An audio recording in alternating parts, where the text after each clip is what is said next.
Hello friends, I'm Doug Terrell, but most of you already knew that. Wanted to take a few minutes, just do a rough video and talk a little bit about where we've been the last few months and kind of some ideas that I have in mind. Most of you know I have a background in radio back about 40 years ago. Hate to admit large round numbers, but it is what it is. Radio was a lot of fun. I enjoyed it for 3 years in college and a year as staff. But the downside to radio is it doesn't pay good money unless you are the owner. And in today's market, in the last 40 years, that's even changed where you've got to be a really big owner. Otherwise, it's automated and somebody's getting minimum wage. And hence, I opted to go to the government and spend 32 years for Department of Defense. But enough of that history. Most of you already know that. Late winter, I had a chance to pick up a really neat console. It's a slightly smaller version of what we had at VJC in Mount Carmel. Those were 10 channels, LPBs, and this is the 8-channel version, which was more than anything I will ever have a need to. They are a neat console, lots of knobs and dials and switches, and I said, hey, let's just pick one up for a hobby. And found one. They'd come around a time or two, but they would be in California or New Jersey, and shipping was going to be an issue. This one happened to be just up across the Ohio line and was a nice day trip. So me and the puppies hopped in the car, and I drove up to Van Wert, Ohio, paid the guy, and brought the console home. Now that I've got a console, it's like, okay, do I start building a studio?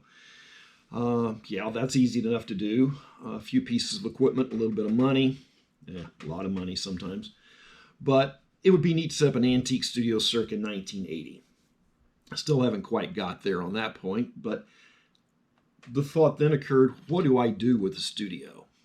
You know, you can have one, produce audio, but what do you do with it? I thought, well, you could do a YouTube video or some sort of podcast. It's certainly overkill. For a podcast, you can buy a nice little handheld electronic device and almost do one on your smartphone, but that's no fun. You know, you got to have a nice classic stereo console, nice classic radio setup to make it fun. That's the techie in me. So I thought around for a few days, what kind of podcast could I do? I'm really not that great at ad-libbing. Hey, Paul Harvey really had a neat program, news and comments. So I started looking online at some of the news sources, and there really wasn't that. The downside was Paul Harvey had the power of ABC News.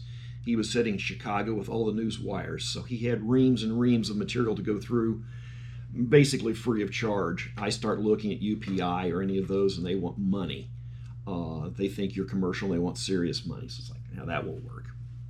So I played around a few ideas, and the idea of the trivia, the history and comments name, is really a little bit of a play on Paul Harvey, I have to admit. You know, it's not Paul Harvey News and Comment, but that's the play. So the last 6.5 months, I've tried to write it daily, and it takes a lot of time. Quite honestly, it's 3 to 4 hours a night, sometimes early morning. Before I get them done. And I really appreciate the likes and the comments. And with all social media, likes, shares, and comments are extremely important. Playing with setting this video up today, I looked at my phone and my GoPro camera and I said, okay, could I live stream this to Facebook? Just do it as live radio, hit the record button, and go.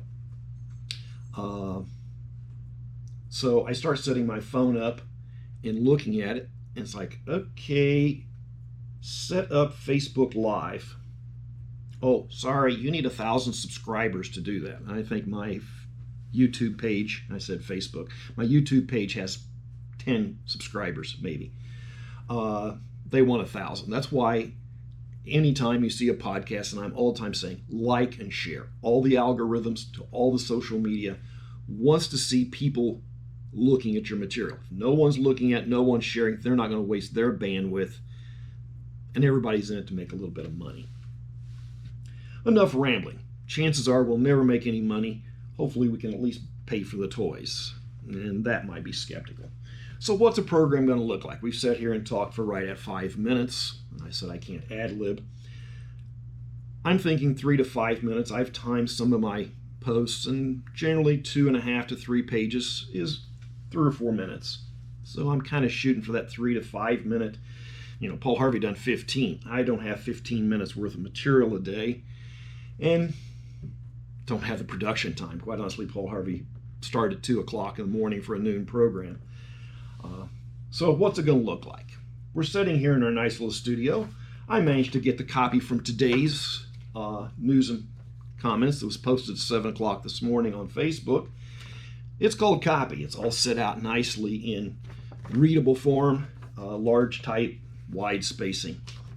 And I'm thinking that a program might look something like this. Live in 3, 2, 1. If I had a cart machine sitting here, I'd punch a cart machine. We'd have a nice little music bed coming in. And at some point we fade that down, switch on mic. Well, friends, I'm Doug Terrell, and this is History and Comments. Today is the 18th day of August and the 230th of the year 2021. Continental Europe was strongly influenced by the Catholic Church. Most of the kings were Catholic, and the idea of a non-state church was pretty much non-existent. We've also pointed out that before, the Queen of England is the official head of the Church of England. France tried an interesting experiment in 1572. The French Protestant king married Margaret of Valois. In a nutshell, it didn't work out. 6